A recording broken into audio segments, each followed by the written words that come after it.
Everybody talks about, Tank Davis and Shakur Stevenson. You went against Tank a few times, and then obviously the silver medalist himself, Shakur. I mean, when you look at that matchup per se, do you feel like we're going to get it before Tank retires? And if so, I mean, what do you think about the fight? How do you see it play out?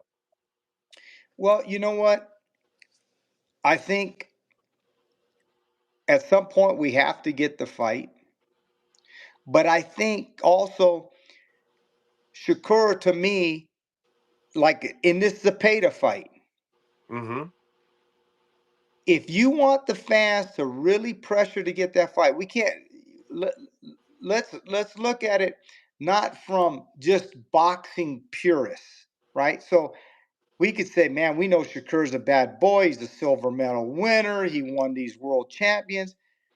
But if you want to be that guy, then you need Joe Sixpack, the construction worker, you know, those types of people. Let me explain something to you.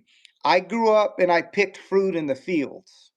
Okay. I know what it's like to be in the dirt, and I know what it's like to work construction.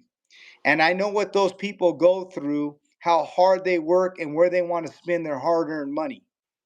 If you want those people behind you, then you stand center ground with Cepeda and you let it hang out. You let people Mm. know, at least to the degree of Pernell Whitaker. Because if you don't, unless Gervonta just chooses to give you the opportunity, he's not going to be in a forced position to do that.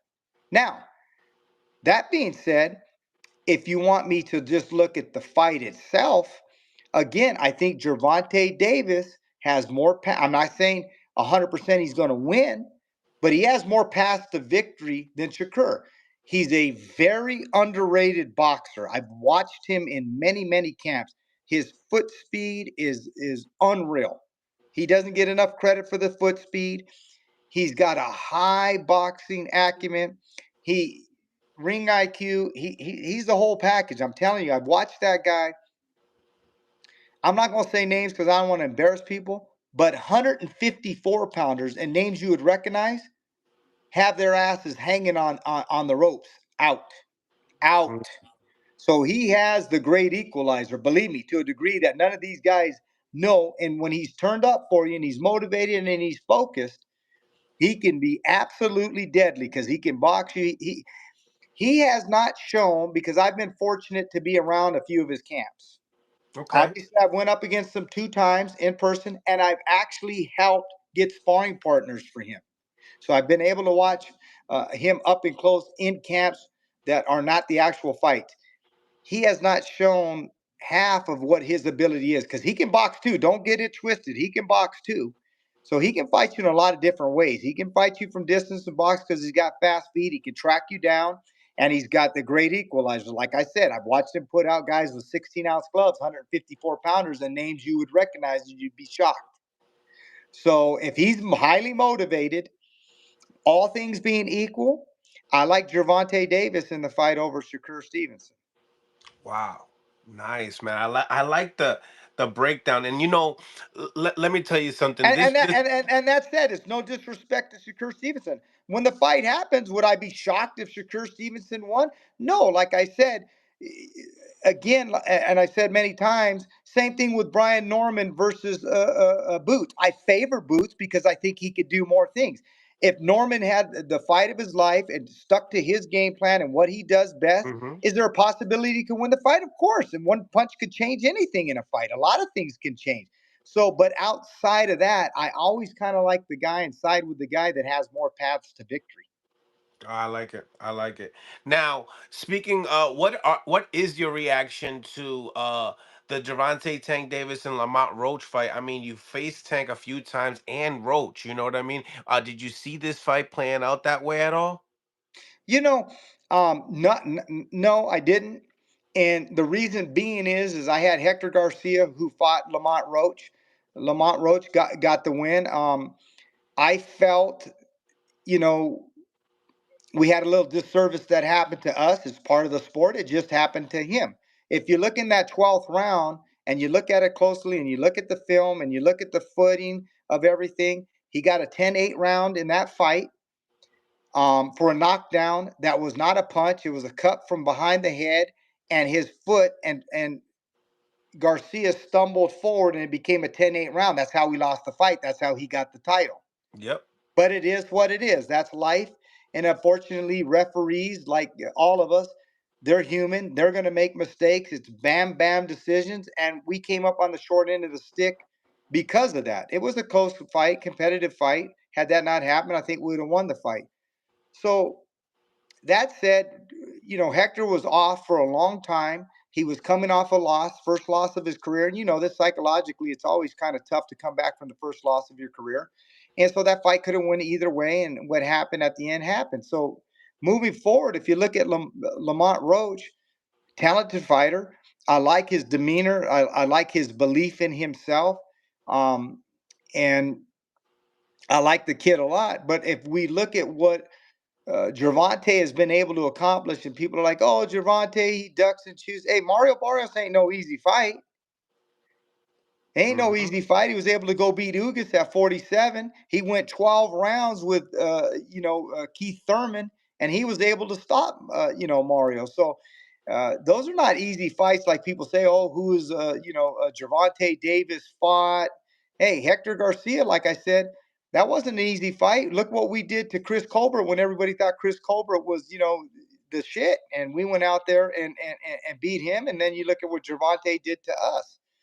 So, and you look what Gervonta did to Gamboa, and so I think Gervonta and what he had accomplished. Yes, I was surprised that it was that close. I still favored Gervonta in the fight. I still think he won the fight. If people want to call it a draw or see it a draw, okay, that's fine. And then when people say, "Oh, well, it was going to be a 10-8 round," well, okay, that's fantastic. We got to live in the here and now. So, as people say, "Well, he would have won the fight if there was a 10-8." Let me give you a caveat. Do all of you remember what happened with Mario Barrios and Gervonta Davis? Let me remind people of this. It was Floyd Mayweather who went up to Gervonta Davis and said, "Hey, you're losing the fight." Right. And what did Gervonta Davis do? Oh Turn. shit. I got to turn monster now, and I got to go for the knockout. And I'm throwing bombs away now, right? And he That's right. got the stoppage. So when people want to say, "Oh, it's 10-8," well, okay, that's fine now. How do we know now that the corner doesn't say to Gervonta Davis, "Hey, you're behind in this fight. You got to go for the knockout"? Right. That changes everything. Maybe he knocks him down. Now it's a 10-8. So when people say, "Oh, he would have won the fight if they would have ruled it this way," well, then guess what? I'm not going to guide the corner the same way when I know what the scorecards are, right? If I think I'm down. So everybody can be, like I said, revisionist history. Everybody's the quarterback, Monday morning quarterback. And well, I would have threw this pass and I would have did this and I would have did that. Look, you play things out as they happen. Tell me, in the rematch, do you feel like it's a different outcome? Yeah, I think it's going to be a different outcome. What do you see? I see if Gervonta Davis is highly motivated for the rematch, um, and Lamont, and all my hats off to Lamont Roach for what he's done. He's a world champion. I think he deserves all the respect in the world, but I don't think he's seen the best of. And we could talk. Oh, they fought in the amateurs. Amateurs don't mean nothing when you got those big gloves on your kids. That means nothing. He's earned the right to get this rematch. It was a close, competitive fight. He deserves this rematch.